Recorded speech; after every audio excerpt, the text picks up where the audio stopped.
দ্বিতীয় শুভেচ্ছা বা শুভ মহালয়া এইরকম ভাবেই কাল থেকে তোমরা সবাইকে বলা শুরু করবে, হোয়াটসঅ্যাপে মেসেজ করবে, বা এই পুজো আসছে, মহালয়া এসে গেছে এই ভেবে আনন্দ করবে।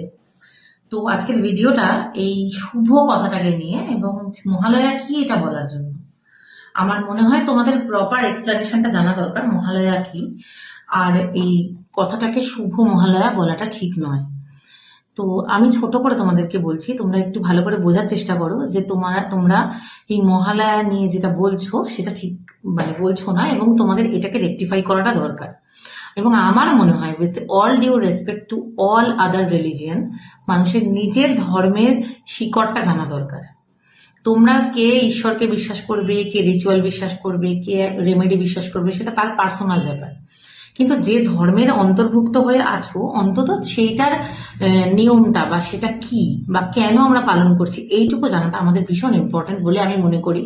তাই আমি প্রত্যেকটা মানে দিনের খুব বিশেষ বিশেষ দিনে আমি যদি ভিডিও করি, আমি চেষ্টা করি তোমাদেরকে অন্তত কেন আমরা পালন করছি, এটা কি, এটা জানানোর। আজকে মহালয়ার এই ভিডিওটা আমি সেই জন্যই তোমাদের জন্য করছি। প্রথমত বলি, মহালয়া কোনো শুভ বিষয় নয়। মহালয়া হচ্ছে পিতৃপক্ষ শেষ এবং আমাদের দেবীপক্ষ শুরু হচ্ছে সেই দিন। মহালয়া কথাটার মানে হচ্ছে মহৎ আলয়। আজকের দিনে সমস্ত পিতৃপুরুষ পরলোক থেকে ইহলোকে আমাদের কাছ থেকে পিণ্ড এবং জল নিতে আসেন, এটাই আমাদের ধর্মের মান্যতা।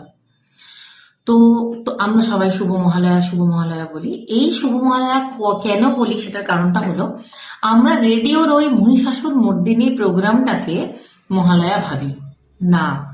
রেডিওর বীরেন্দ্রকৃষ্ণ ভদ্রের ওই প্রোগ্রামটা হচ্ছে মহিষাসুর মর্দিনী, মানে আজকে আজকে যে কালকে আমরা আজকে যে ভিডিওটা করছি এটা অ্যাকচুয়ালি কালকে হিসাবে বলা। এই যে মহালয়া শুরু হচ্ছে, দেবীপক্ষ শুরু হচ্ছে, সেই দেবীপক্ষকে আগমন জানানোর জন্য একটা প্রোগ্রাম যেটা মহালয়ার দিন হয়েছে, সেটা হচ্ছে মহিষাসুর মর্দিনী মা দুর্গার আগমনকে আমরা সেলিব্রেট করছি, সেটা একটা অনুষ্ঠানের মাধ্যমে।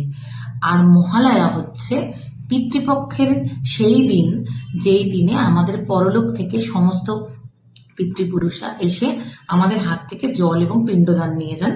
এবং এই দিন প্রত্যেকটা মানুষের, বিশেষ করে খাবার দান করা খুব ইম্পর্টেন্ট। এবার বলি মহালয়া কেন হয়েছে, কেন এই দিনটাকে এইভাবে সেলিব্রেট করা হয়। সরি, আবার ভুল বললাম, আমি নিজেই ভিডিওর মধ্যে ভুল বলে ফেলছি, তাহলে ভাবো যে আমরা সবাই মিলে কত ভুল করি। সেলিব্রেট করি না, এই দিনটাকে কি হিসেবে পালন করা হয়। মহালয়ার উৎসটা হচ্ছে মহাভারত থেকে। মহালয়া কি, মহান সেই মহৎ আলয় থেকে যে তারা ফিরে আসছে, এই দিনটাকে এইভাবে উদযাপন কেন করা হয়।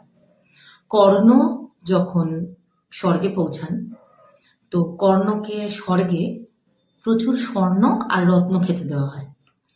তো সেটা দেখে তো কর্ণ প্রচন্ড প্রচন্ড দুঃখ পেয়ে যায়, ভাই খাবো কি করে, সোনা মণিমাণিক্য এগুলো তো খাওয়া যায় না। তো কর্ণ যমরাজের কাছে যান, গিয়ে বলেন এরকম আমাকে এরকম খেতে দেওয়া হচ্ছে কেন। তখন যমরাজ উনিকে বলেন যে আপনি সারাটা জীবন ধরে শুধু স্বর্ণ আর মণিমাণিক্য দান করেছেন, তো আপনি এই কারণে যেটা দান করেছেন সেটাই আপনি ফেরত পাচ্ছেন। তো আপনি কোনোদিন পিতৃপুরুষের উদ্দেশ্যে কোনো খাদ্য এবং জল, কোনো পানীয় দান করেননি। তো তখন কর্ণ তো সিরিয়াসলি খুব চিন্তায় পড়ে গিয়ে বলেন, যমরাজ আমি তো আমার মৃত্যুর একদিন আগে আমার পিতৃপুরুষ কারা জানতে পেরেছি, তার আগে তো আমি কিছুই জানতাম না, সেখানে দোষটা কোথায় আমার। তখন যমরাজ এটা ভেবে দেখেন যে হ্যাঁ, ওনার তো অ্যাকচুয়ালি কোনো দোষ নেই, উনি তো পিতৃপুরুষের কথা জানতেনই না, ওনার মৃত্যুর আগের দিন জানতে পেরেছেন। তো ওনাকে যাতে উনি স্বর্গে গিয়ে প্রপার খাদ্য এবং পানীয় পান, সেই কারণে যমরাজ একটা সুযোগ দেন যে আপনি আবার মর্তলোকে যান, গিয়ে পিতৃপুরুষের উদ্দেশ্যে জল এবং পিণ্ডদান করে আসুন। এই যে কর্ণকে সেকেন্ড চান্স দেওয়া হয়েছিল স্বর্গ থেকে ফিরে এসে পিতৃপুরুষের উদ্দেশ্যে জল এবং পিণ্ডদান করে যেতে, সেটাই হচ্ছে এই পিতৃপক্ষ, এই মহালয়ার আজকের যারা যেদিন ভিডিওটা দেখছো আজ বা কাল, আমি অ্যাকচুয়ালি করছি মহালয়ার আগের দিন এই ভিডিওটা। তো এইটাই হচ্ছে মহালয়া, এই সেলিব্রেশনটা বা আবার ভুল বললাম, এই পালনটা, এই যে আমরা কাজটা করছি সেটার কারণটা হলো কর্ণের এই কারণ।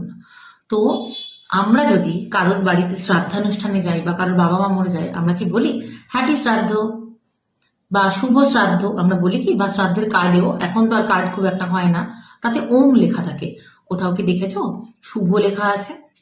তো মহালয়ার উইশটা তোমরা প্লিজ কেউ শুভ বলে করো না।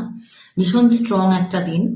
একটা ঘিয়ের প্রদীপে 5টা লবঙ্গ, দারচিনি গুঁড়ো, 5টা এলাচ, 5টা তেজপাতাকে নিজের 5খানা উইশ লিখে সেই তেজপাতাকে গুঁড়ো করে বা ছিঁড়ে একটা বড় প্রদীপের মধ্যে বাড়ির দক্ষিণ দিকে মুখ করে কালকের দিনে জ্বালিও।